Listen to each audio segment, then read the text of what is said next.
네가 감히 날 이 집에서 쫓아내?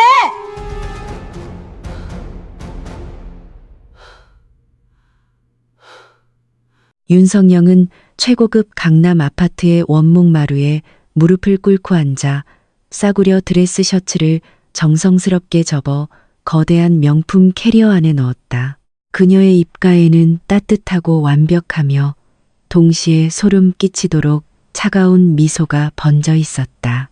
그녀의 머리 위로 싸구려 스킨을 뿌리며 박장대소하는 남편 백도진과 시어머니 최학자의 목소리가 울려 퍼졌다. 장모 돈으로 가는 초호화 크루즈 여행이니 단단히 본전을 뽑아야 한다며 떠들어대는 남편을 향해 서경은 캐리어 지퍼를 올리며 단 1초도 빠짐없이 즐거운 여행이 되기를 바란다고 다정하게 말했다. 현관문이 닫히고 복도를 울리던 발소리가 완전히 사라진 순간 서경의 미소는 흔적도 없이 증발했다. 죽은 듯 차갑게 식어버린 눈동자로 스마트폰을 꺼내든 그녀는 남편의 인생을 철저하게 파멸시킬 작업을 시작했다. 대한민국 상위 1%의 자산을 주무르는 여의도 최고급 VIP 자산관리사가 어쩌다 자신의 남편을 경제적으로 사형시키기로 결심했는지 이해하려면 그녀의 어머니 팔순 잔치가 열렸던 그날 아침으로 거슬러 올라가야 한다. 서울 도심 한복판에 위치한 최고급 전통 한정식 식당은 이른 아침부터 분주했다. 서경은 휠체어에 앉은 쇠약한 어머니 이문희 여사의 어깨를 감싸주며 완벽한 팔순 잔치를 치르기 위해 동분서주하고 있었다. 식당 내부는 은은한 난초 향과 정갈하게 차려진 고급스러운 음식 냄새로 가득했고 입구에는 서경이 관리하는 여의도의 거물급 고객들과 친척들이 보낸 화환이 끝없이 늘어서 있었다. VIP 자산관리사로서의 완벽한 미소를 유지하며 쉴 새 없이 쏟아지는 정재계 인사들의 인사를 받는 서경의 이마에는 피로가 맺혀 있었다. 헌신적인 딸이자 능력 있는 전문가로서의 두 가지 역할을 동시에 해내는 것은 엄청난 에너지를 요구하는 일이었다. 그런데 평소 집안일이라곤 손가락 하나 까딱하지 않던 남편 도진이 오늘따라 기괴할 정도로 열성적인 태도를 보였다. 그는 접수대 주변을 맴돌며 하객들에게 과장된 허리 굽혀 인사를 건넸고 그들이 내미는 두툼한 축의금 봉투를 거의 낚아채듯 받아 챙겼다. 서경의 시선이 도진에게 머물렀다. 그는 품에 커다란 검은색 가죽 가방을 꽉 끌어안고 있었다. 뷔페 음식을 접시에 담을 때도 심지어 가족 단체 사진을 찍기 위해 단상에 올라갈 때도 그는 그 검은 가방을 절대 몸에서 떼어놓지 않았다. 누군가 가방을 들어주겠다고 손을 뻗기라도 하면 신경질적으로 몸을 피하기까지 했다. 밀려드는 하객들을 응대하느라 극도로 지쳐있던 서경은 남편이 그저 수천만 원에 달하는 현금을 책임감 있게 관리하느라 유난을 떠는 것이라고 스스로를 합리화했다. 그녀는 자산관리사로서의 예리한 직감을 억누른 채 오직 어머니의 평온한 하루를 위해 다시 하객들을 향해 미소를 지었다. 다음 날 아침 무거운 몸을 이끌고 침대에서 일어난 서경은 가장 먼저 전날 밤 도진이 끌어안고 있던 검은색 가죽 가방을 찾았다. 축의금을 정리해 어머니가 계신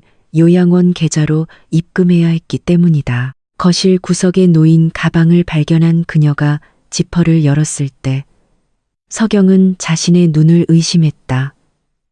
가방 안은 텅 비어 있었다. 수십 개의 두툼한 돈봉투가 단 하나도 남김없이 사라진 것이다. 심장이 차갑게 내려앉는 것을 느끼며 서경은 곧장 주방으로 향했다. 도진은 식탁에 앉아 태연하게 국밥을 떠먹고 있었다. 가방 안에 돈이 어디로 갔냐는 서경의 추궁에 도진은 들고 있던 숟가락을 식탁 위로 신경질적으로 내리쳤다. 그는 돈을 가져갔다는 사실을 부정조차 하지 않았다. 오히려 턱을 치켜들며 요양원 침대에 누워만 있는 늙고 병든 노인네가 옷을 살 일도 없고 맛있는 걸 먹으러 다닐 일도 없는데 그 큰 돈이 왜 필요하냐고 오만하게 내뱉었다. 이어서 그는 그 돈을 이미 자신의 개인 계좌로 전부 이체했으며 평생 고생만 한 자신의 어머니 최학자 여사를 위해 최고급 크루즈 여행을 예약하는 데 썼다고 당당하게 선언했다.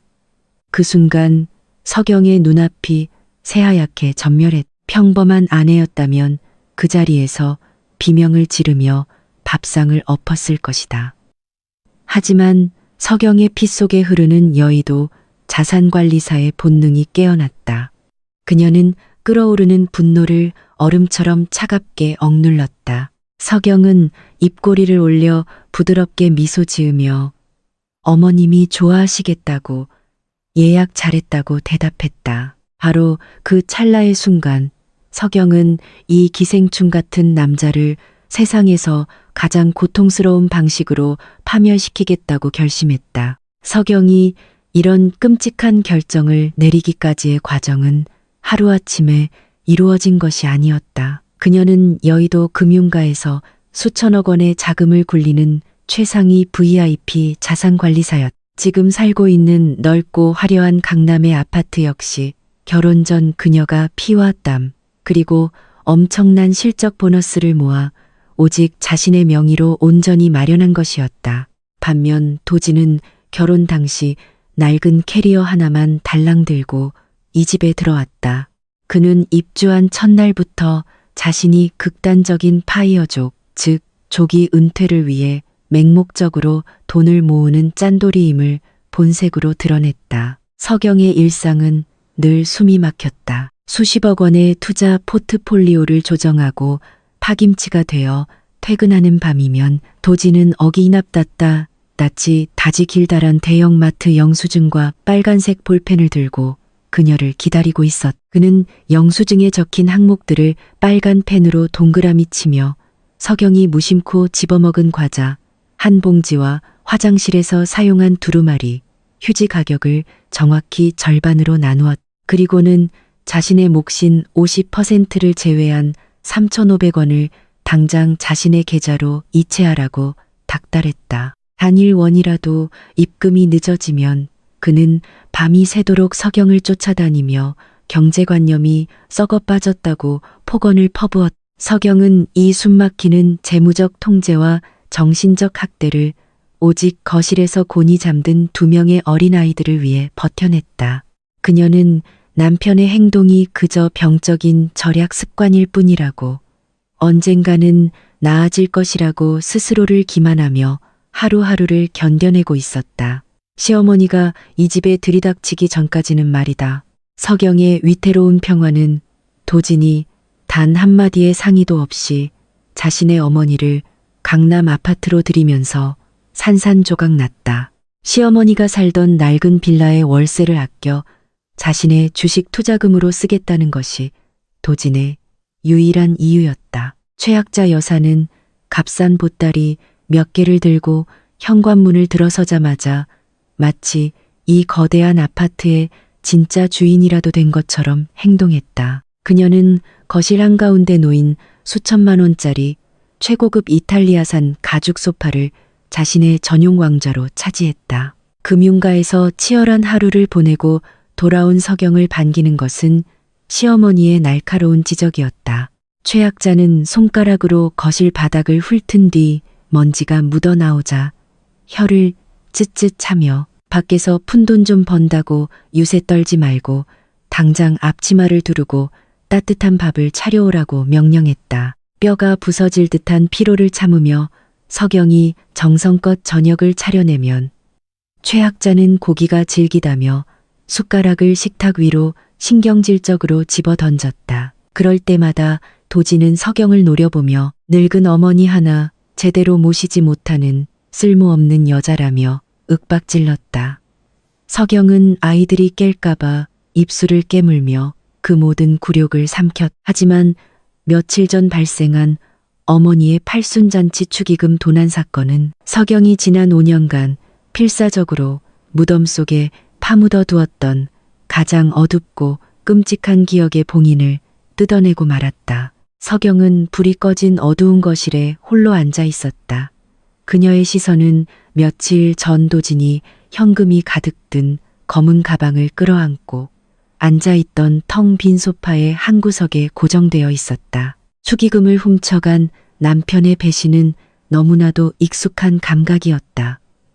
그녀의 뇌리는 스스로를 보호하기 위해 지워버리려 했던 과거의 그날로 그녀를 강제로 끌고 들어갔다. 남편이 자신의 가족을 상대로 벌인 첫 번째 절도 사건. 서경의 귓가에 맴돌던 도시의 백색 소음이 서서히 멀어지더니 그 자리를 찢어질 듯한 통곡 소리가 채우기 시작했다.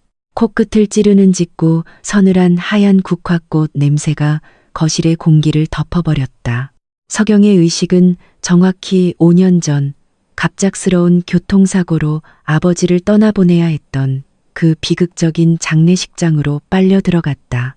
그리고 그곳에서 남편이라는 작자가 가진 괴물 같은 탐욕의 진짜 기원이 서서히 그 추악한 민낯을 드러내기 시작했다. 5년 전 서경은 상조 한 장을 찬 채 깊은 슬픔에 잠겨 있었다. 갑작스러운 사고로 아버지를 잃은 충격에 가족들 모두가 혼비백산한 상태였지만 유독 남편 도진의 행동은 기괴할 정도로 부산스러웠다. 그는 슬픔을 나누기는커녕 마치 무언가에 쫓기는 사람처럼 텅 빈 눈동자를 번득이며 장례식장 접수대 주변을 미친 듯이 서성거렸다. 피를 말리는 3일간의 장례 절차가 모두 끝나고 지친 가족들이 모여 조의금으로 병원비와 장례식장 비용을 정산하기 위해 가방을 열었을 때였다. 서경의 VIP 고객들과 여의도 금융가 동료들이 건넸던 수십 개의 두툼한 봉투들이 감쪽같이 사라져 있었다. 슬픔에 잠겨 있던 유족들 사이로 끔찍한 공포와 의심이 독버섯처럼 번져나갔다. 누군가 접수대를 비추고 있는 장례식장 복도의 CCTV 화면을 확인해 보자고 제안했다. 관리실로 내려가 흑백 화면을 돌려보던 서경과 가족들은 그 자리에 얼어붙고 말았다. 모두가 잠든 깊은 새벽, 상주 한 장을 찬 도진이 접수대 아래 바닥을 개처럼 기어다니며 미친 듯이 돈봉투를 훔쳐 자신의 검은색 양복 안주머니에 쑤셔 넣고는 화장실 쪽으로 전력 질주하는 모습이 고스란히 녹화되어 있었던 것이다. 극도의 배신감에 휩싸인 서경은 슬픔조차 잊은 채 맹렬한 아드레날린을 뿜어내며 남자 화장실로 돌진했다. 그녀는 굳게 닫힌 제일 안쪽 칸의 문을 구두굽으로 거칠게 걷어찼다. 부서질 듯 열린 문 너머로 변기 위에 주저앉아 있는 도진의 모습이 드러났다. 그의 발밑에는 갈기갈기 찢겨진 조의금 봉투들이 눈처럼 쌓여 있었다. 그는 피눈물이 묻은 조의금을 꺼내 스마트폰의 주식 어플리케이션을 통해 자신의 증권 계좌로 미친 듯이 이체하고 있었다. 화면에는 10% 마이너스 수익률이 번쩍이고 있었고 도진은 자신의 머리털을 쥐어뜯으며 괴성을 지르고 있었다. 그는 무리하게 빚을 내어 단타 주식 거래를 하다 발생한 미수금 반대 매매를 막기 위해 장인의 목숨값이 담긴 조의금에 손을 댄 것이었다. 짐승만도 못한 그 모습에 서경은 다음 날 아침 곧바로 이혼 서류를 그의 얼굴에 집어던졌다. 하지만 도진은 바닥에 납작 엎드려 바짓가랑이를 붙잡았다. 그는 갓 태어난 첫째 아이의 요람을 방패 삼아 끌어안고 아이에게 아빠 없는 가난한 인생을 물려줄 것이냐며 짐승처럼 오열하고 애원했다. 서경은 요람 속에서 곤히 잠든 핏덩이 같은 아이의 얼굴을 내려다보았다. 이혼녀라는 사회적 낙인과 아이의 가정을 자신의 손으로 박살낸다는 지독한 공포가 그녀의 목을 졸랐다. 결국 서경은 피를 토하는 심정으로 이혼 서류를 찢어버렸다. 그것이 그녀의 인생을 지옥으로 몰아넣은 가장 치명적인 실수였다. 과거의 끔찍한 기억이 끝남과 동시에 서경의 의식은 다시 텅 빈 현금 가방이 놓여있는 현재의 어두운 거실로 돌아왔다. 5년 전 그날 밤 아이를 위해 베풀었던 단 한 번의 자비가 결국 어머니의 팔순잔치 축의금 도난이라는 두 번째 비극을 불러왔음을 그녀는 뼈저리게 깨달았다. 서경의 눈빛에서 마지막 남은 인간적인 온기마저 차갑게 식어내렸다. 이번에는 절대 자비도 눈물도 두 번째 기회도 없을 것이라고 그녀는 어둠 속에서 맹세했다. 내일 아침날이 밝으면 부모님의 장례식장에서 조의금을 훔치는 배우자를 목격했다면 여러분은 갓 태어난 아이를 위해 그를 용서하시겠습니까? 며칠 뒤 서경은 최고급 백화점 식품관에서 사온 값비싼 애플망고를 예쁘게 깎아 거실 테이블에 올려놓았다. 시어머니 최학자는 이탈리아산 가죽 소파에 비스듬히 누워 이쑤시개로 비싼 과일 조각을 푹푹 찔러대며 쩝쩝 소리를 냈다. 그녀는 텔레비전 화면을 보며 무심하게 내뱉었다. 요양원 침대에 시체처럼 누워만 있는 노인네한테 돈을 쓰는 건 완전한 낭비이며 자신은 두 다리가 멀쩡할 때 아들 돈으로 실컷 여행이나 다닐 것이라고 말이다. 그 잔인한 말은 서경의 심장을 날카로운 유리 조각처럼 파고들었다. 서경은 과거 어머니의 요양원 보증금이 모자라 도진에게 잠시만 돈을 빌려달라고 고개를 숙였던 날을 기억했다. 당시 컴퓨터 게임에 빠져 있던 도진은 파리떼를 쫓듯 손을 휘저으며 돈이 없으면 퇴근하고 대리운전 투잡이라도 뛰라며 그녀를 모욕했었다.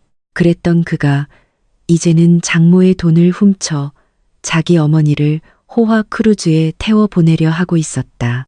서경은 사리가 번뜩이는 눈동자를 다정한 미소 뒤에 완벽하게 숨겼다. 그녀는 시어머니에게 이번 여행을 최고로 즐겁게 다녀오시라며 상냥하게 맞장구를 쳤다.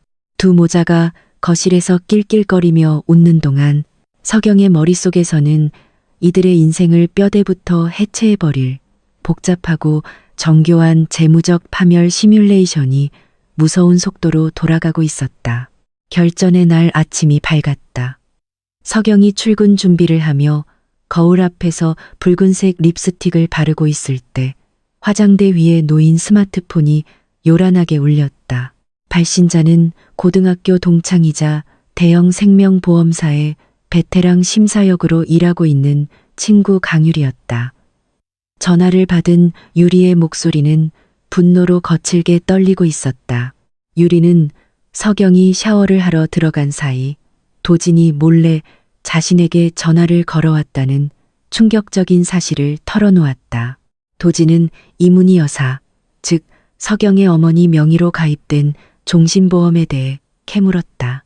그는 어차피 얼마 못 살 노인네인데 사망보험금 수령인을 사위인 자신으로 몰래 변경할 방법이 없냐고 아주 차분하고 냉정하게 물었다는 것이다. 심지어 서경이 눈치채지 못하도록 어머니가 사망하는 즉시 보험금을 자신의 비밀 계좌로 직접 쏴줄 수 있냐는 끔찍한 질문까지 덧붙였다고 했다. 서경의 손에서 붉은 립스틱이 바닥으로 툭 떨어졌다. 온몸의 혈관에 흐르던 피가 얼음장처럼 차갑게 굳어버렸다. 백도진은 단순한 도둑놈이 아니었다. 그는 장모의 죽음을 담보로 투자 수익률을 계산하는 악마였다. 그를 파멸시킬 디데이는 바로 오늘로 정해졌다. 서경은 거울 속에 비친 자신의 얼굴을 뚫어지게 응시했다. 배신감과 충격으로 흔들리던 눈빛은 순식간에 사라지고 여의도 금융가를 호령하는 최고급 VIP 자산관리사의 차갑고 계산적인 오라가 그 자리를 완벽하게 대체했다. 남편의 인생을 산산조각 내야 했지만 그 과정은 법적으로 단 하나의 흠결도 없이 완벽해야 했다. 그가 서경의 자산 중 단일 원조차 건드릴 수 없도록 철저히 짓밟아야 했다.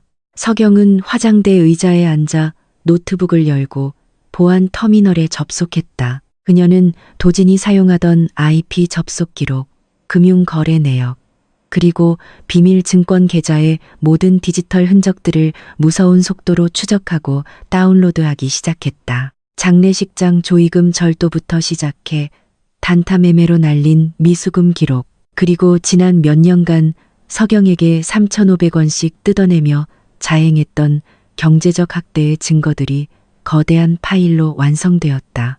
모든 데이터가 완벽하게 준비되자 서경은 노트북을 덮고 자동차 키를 집어들었다. 이제 그녀가 가진 가장 거대한 자산, 이 강남 아파트를 현금화할 시간이었다. 서경은 차를 몰아 평소 철저하게 신뢰를 쌓아둔 베테랑 고급 부동산 중개인의 사무실로 직행했다. 그녀는 자리에 앉자마자 단도직입적으로 오늘 당장 아파트를 처분하겠다고 선언했다. 중개인은 화들짝 놀라며 잠시 머뭇거리더니 서경의 등골을 서늘하게 만드는 더욱 끔찍한 사실을 털어놓았다.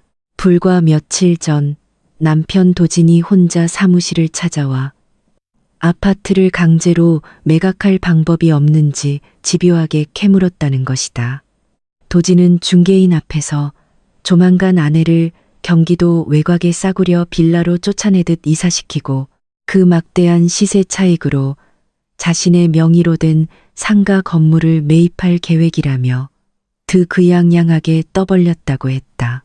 그 말을 듣는 순간 서경의 내면에 남아있던 마지막 한 줌의 자비심마저 완벽하게 증발해버렸다. 그녀는 분노로 경악하는 중개인에게 현재의 상황을 냉정하게 설명한 뒤 매각을 위한 기상천외하고도 절대적인 조건을 내걸었다. 시세보다 파격적으로 저렴한 금매가로 집을 넘기는 대신 매수자는 단 하루 만에 수십억 원의 대금을 100% 현금으로 지급해야 하며 남편이 크루즈 여행을 떠나는 당일에 정확히 맞춰 입주해야 한다는 조건이었다. 도진이 어머니의 목숨값을 계산하고 집까지 가로챌 음모를 꾸미고 있다는 사실을 알게 된 지금 최고급 VIP 자산관리사인 서경의 첫 번째 반격은 과연 어떤 방식으로 전개될까요? 서경의 파격적인 제안을 들은 중개인은 그 자리에서 즉시 송태환 회장에게 전화를 걸었다. 송 회장은 서경이 관리하는 현금 부자 VIP 고객으로 최근 자신의 은밀한 내연녀를 위해 외부의 시선이 차단된 최고급 매물을 찾고 있었다. 수십억 원의 유동자금을 단 며칠 만에 동원해야 하는 말도 안 되는 조건이었지만 평생에 다시 없을 엄청난 금매가라는 사실을 단번에 간파한 송 회장은 1초의 망설임도 없이 거래를 수락했다. 부동산 매매 계약서에 도장이 찍히는 순간 서경의 스마트폰으로 거액의 계약금이 실시간으로 꽂혔다. 압도적인 현금 유동성을 확보한 서경은 거칠 것이 없었다. 그녀는 그 길로 곧장 보안이 철저하고 조용한 최고급 주거 단지로 향해 자신과 두 아이만이 살아갈 눈부시게 아름다운 새 아파트의 전세 계약을 일사천리로 마쳤다. 새로운 보금자리를 확보한 서경은 다시 운전대를 잡고 인적이 드문 경기도 외곽의 황량한 공터로 향했다. 포장조차 되지 않은 흙먼지 날리는 길을 지나 도착한 곳은 버려진 고철들이 뒹구는 적막한 야적장이었다.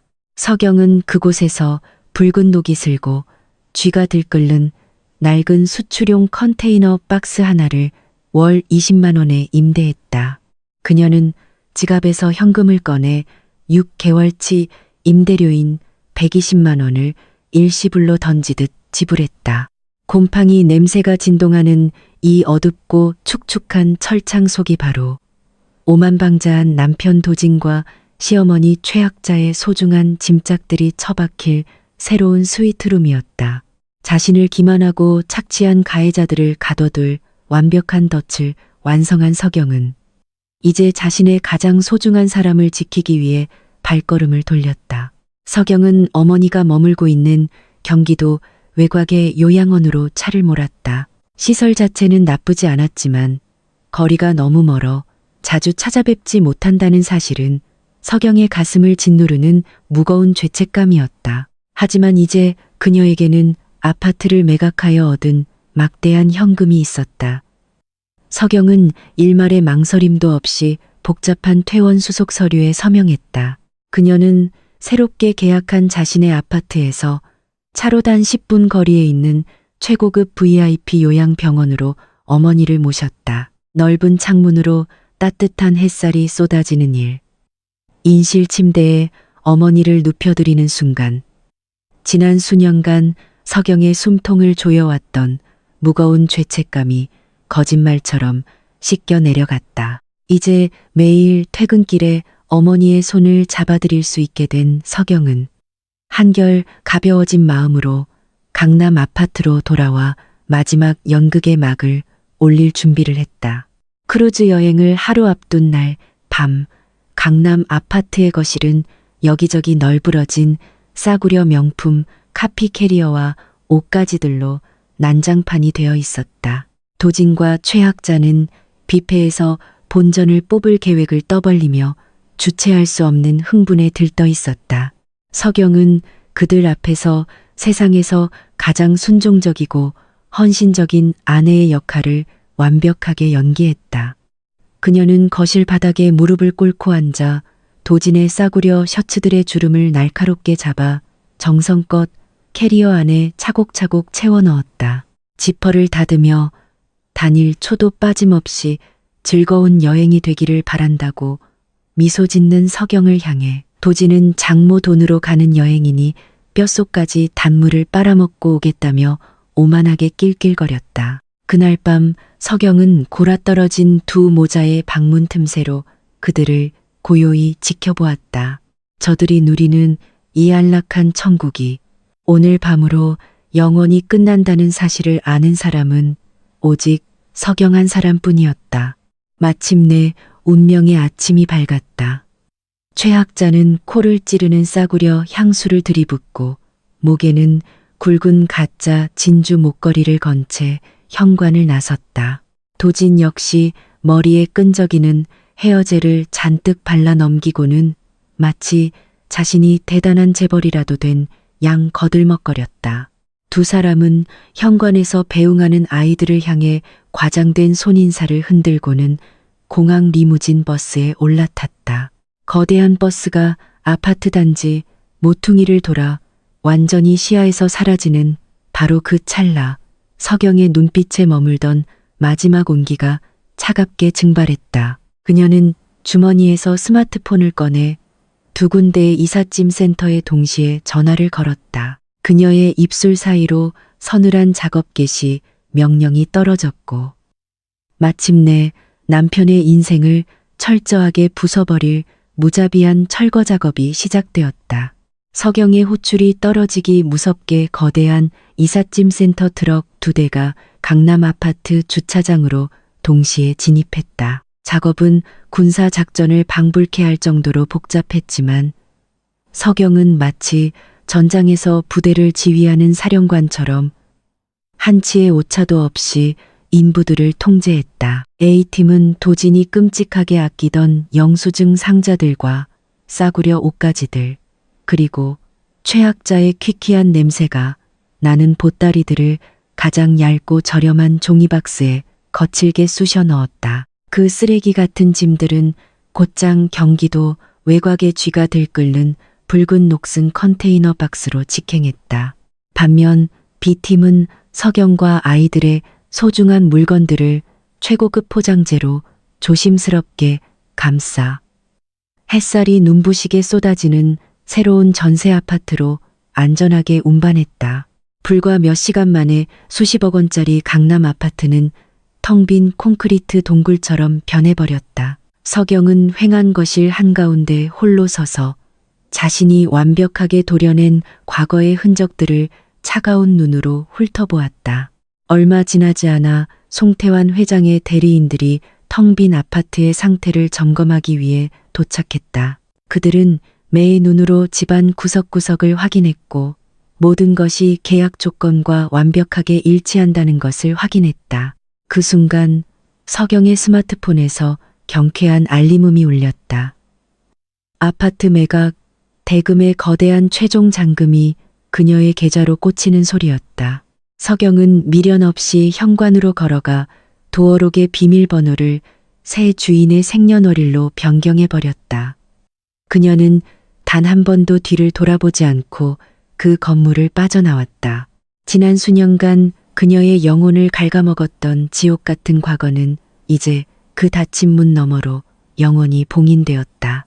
서경은 새 아파트의 햇살 드는 거실에 앉아 아이들과 평화롭게 피자를 먹으며 벽시계를 확인했다. 도진과 최악자가 탑승할 크루즈, 여행객들의 비행기 탑승 시간이 정확히 1시간 남은 시점이었다. 그녀는 여유롭게 도진의 번호를 눌렀. 수화기 너머로 시끄러운 공항 터미널의 안내 방송 소리와 함께 면세점에서 명품 스카프를 샀다며 득이양양하게 떠들어대는 도진의 목소리가 들려왔다. 서경의 목소리는 절대 영도처럼 차가웠다. 그녀는 집은 이미 팔렸고 매각 대금은 전부 자신의 통장에 있으며 내놈의 쓰레기 같은 짐짝들은 지금 경기도 외곽의 쥐새끼들이 득실거리는 컨테이너 박스 안에 처박혀 있다고 건조하게 통보했다. 순간 수화기 너머의 공기가 얼어붙더니 이내 도진의 짐승 같은 비명 소리가 터져 나왔다. 서경은 한국으로 돌아오면 서울역 지하도에서 덥고 잘 튼튼한 종이박스나 하나 주워두라고 가볍게 조언했다. 배경음으로 최악자의 찢어질 듯한 비명 소리가 들려오는 것을 확인한 서경은 미련 없이 전화를 끊고 두 사람의 번호를 완벽하게 차단해버렸다. 서경은 도진의 뼛속까지 스며든 극단적인 짠돌이 본성을 누구보다 완벽하게 파악하고 있었다. 크루즈 여행 상품은 당일 취소 시 환불이 100% 불가한 조건이었다. 도진은 그 아까운 돈을 허공에 날릴 위인이 절대 아니었다. 서경의 예상대로 그들은 비행기를 타고 배에 올랐다. 하지만 그 열흘간의 호화로운 크루즈 여행은 그들에게 끝을 알 수 없는 절대적인 지옥으로 돌변했다. 사방이 끝없는 바다로 둘러싸인 거대한 유혹의 배 안에서 그들은 돌아갈 집이 사라졌다는 공포에 짓눌려 숨조차 제대로 쉬지 못했다. 최고급 셰프가 구워낸 스테이크를 씹어도 입안에서는 모래알 같은 쓴맛이 났고 푸른 바다를 바라보아도 눈앞에는 캄캄한 절망만이 아른거렸다. 그들이 바다 위에서 패닉에 빠져 허우적거리는 열흘 동안 서경은 대형 로펌의 변호사들과 함께 도진의 숨통을 완벽하게 끊어버릴 법적 올가미를 최종적으로 세팅했다. 열흘 뒤 초췌한 몰골의 도진과 최악자는 무거운 캐리어를 질질 끌며 강남 아파트 현관문 앞에 섰다. 그들은 서경의 말이 그저 지독한 협박이기를 미친 듯이 기도하며 떨리는 손으로 도어록 비밀번호를 눌렀다. 하지만 붉은색 오류 불빛과 함께 경고음만 울려 퍼질 뿐이었다. 도진이 이성을 잃고 현관문을 미친 듯이 두드려대자 문이 거칠게 열리며 송태환 회장이 고용한 거구의 사설 경호원들이 험악한 표정으로 쏟아져 나왔다. 경호원은 도진의 멱살을 틀어지고 당장 꺼지지 않으면 주거 침입으로 경찰에 넘겨버리겠다고 으름장을 놓았다. 공포와 굴욕감에 질린 두 모자는 짐짝처럼 건물 밖으로 내동댕이 쳐졌다. 갈 곳을 잃은 과거의 오만한 폭군과 그의 어머니는 결국 그날 밤 단돈 10,000원짜리 싸구려 찜질방의 딱딱한 바닥에 몸을 뉘어야만 했다. 며칠 동안 지인들에게 미친 듯이 전화를 돌리며 구걸한 끝에 도진은 마침내 서경이 새로 이사한 최고급 아파트의 주소를 알아내는데 성공했다. 눈이 뒤집힌 도진과 최악자는 아파트 복도로 쳐들어와 서경의 무거운 현관문을 부서질 듯 두들겨댔다. 그들은 아이들을 빼앗아 가겠다느니 집한 돈의 절반을 내놓으라느니 악을 쓰며 발악했다. 하지만 서경은 단 한치의 흔들림도 없이 평온한 얼굴로 문을 열었. 그녀의 차가운 시선이 지난 수년간 자신을 괴롭혔던 이제는 바닥까지 추락해버린 초라한 가해자들의 몰골을 훑어내렸. 서경의 손에는 그들의 숨통을 영원히 끊어버릴 거대한 서류 뭉치가 들려 있었다. 서경은 들고 있던 거대한 서류 뭉치를 도진의 얼굴을 향해 가차없이 집어 던졌다. 펄럭이며 바닥에 흩어지는 종이들을 보며 도진은 그것이 단순한 이혼 소장일 것이라 착각하고 허겁지겁 주워 담았다. 하지만 서류의 내용을 확인한 순간 그의 얼굴에서 핏기가 완전히 가셨다. 그곳에는 지난 수년간 그가 서경을 괴롭힐 때 사용했던 찌질한 50대 50 엑셀 가계부 내역이 극단적인 경제적 학대의 증거로 완벽하게 정리되어 있었다. 하지만 그것은 시작에 불과했다. 서류의 뒷부분에는 도진이 장례식장 조의금과 어머니의 팔순잔치 축의금을 훔쳐 자신의 증권 계좌로 빼돌린 IP 접속 기록, 거래 시간, 그리고 은행 송금 내역이 단일 초의 오차도 없이 빼곡하게 인쇄되어 있었다. 그때 엘리베이터 문이 열리며 서경이 고용한 대형 로펌의 기업 전문 변호사가 차가운 구두 발소리를 내며 걸어 나왔다. 변호사는 얼어붙은 도진을 내려다보며 특수절도 및 횡령 혐의로 이미 형사고소가 완료되었다고 서늘하게 통보했다.